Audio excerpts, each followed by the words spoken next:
The hot wind swept across the golden sands of Napata as a boy with fire in his eyes raced beside the mighty Nile. His name was Taharqa, a prince of Kush, born not in a palace but in the heartbeat of his people's land, among warriors and priests, among myths whispered beneath the stars. He did not yet wear a crown, but he dreamed of one. As a child, Taharqa was taken north, beyond the vast deserts, past the sacred cataracts of the Nile, into Egypt, the land of the pharaohs, the gods, and endless stone monuments that scraped the sky. He came at the side of King Shebitku, a towering figure to whom Egypt bowed. But even among royal sons and noble blood, Taharqa stood apart. The king's gaze lingered on him the way one watches an eagle among sparrows. "He will rule," whispered the priests of Amun. It was in Thebes, among the decaying temples, that Taharqa felt the pull of destiny. He stared at the shattered sanctuaries, the crumbling walls of Kawa, and vowed that one day he would restore them, not for glory, but for memory, for the gods who waited. Years passed. Kings died. Falcons flew to the heavens, one after another. First Shebitku, then Shabaka, and then, in the hush after Shabaka's passing, Taharqa seized the throne. The coronation in Memphis was grand, but whispers filled the palace halls. Some said he had skipped a rightful heir. Others claimed he was Shebitku's chosen. The truth was lost in the shifting sands of royal memory. Taharqa only said this: "I received the crown in Memphis after the Falcon flew to heaven."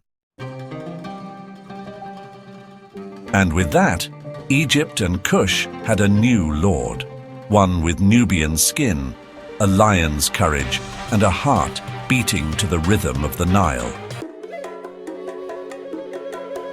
The gods smiled.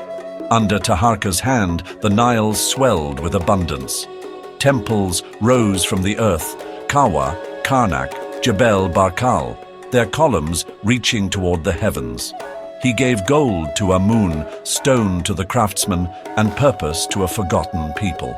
The past was not merely restored, it was reborn. Across both Egypt and Kush, the world watched as Taharqa became more than a king. He became a symbol.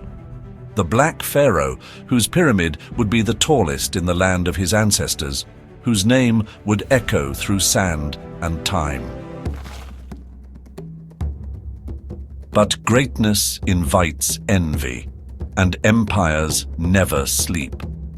Far to the north, the Assyrians stirred. With iron fists and war horses that thundered across deserts, they had crushed kingdoms and gods alike.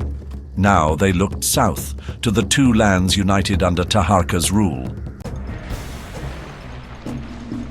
First came King Sennacherib, laying siege to Jerusalem, but Taharqa sent aid, and somehow the Assyrians withdrew. Disease? Divine wrath? The gods only know. Then came Esarhaddon, a storm in human form. In 674 BC, he struck Egypt, and Taharqa crushed him. The victory sang across the Nile, but the triumph was short-lived. In 671 BC, the Assyrians returned with fire and vengeance. Memphis fell. Taharqa fled to the south, his family taken, his heart burning. But even in exile, he did not bow. He returned. He reclaimed Memphis. He kindled new revolts. He whispered to Tyre, to Ashkelon, to all who hated the Assyrian yoke. The Assyrians had the land, but Taharqa had the spirit of rebellion. The war raged. Ashurbanipal took up his father's sword. Egypt bled. Thebes fell. But even in defeat, Taharqa stood unbroken. In 664 BC, in the holy city of Thebes, Taharqa died, not as a fleeing king, but as a legend. His body was taken back to Kush, to Nuri, where the largest pyramid of the southern lands awaited him. There, among 1,070 Shabti, he would sleep in granite and alabaster, guarded by gods and memory.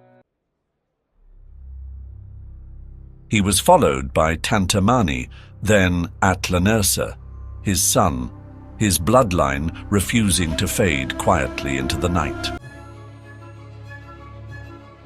And so ended the reign of Taharqa, the pharaoh who restored temples, defied empires, and dared to dream like a god. Even now, his statues stand, broken but proud, in museums and sands. His name, whispered in Akkadian, Hebrew, and Meroitic, still echoes. Taharqa, the Black Pharaoh, son of the Nile, king of two lands, Falcon of heaven. If you enjoyed this video, please like, share, and subscribe for more epic tales.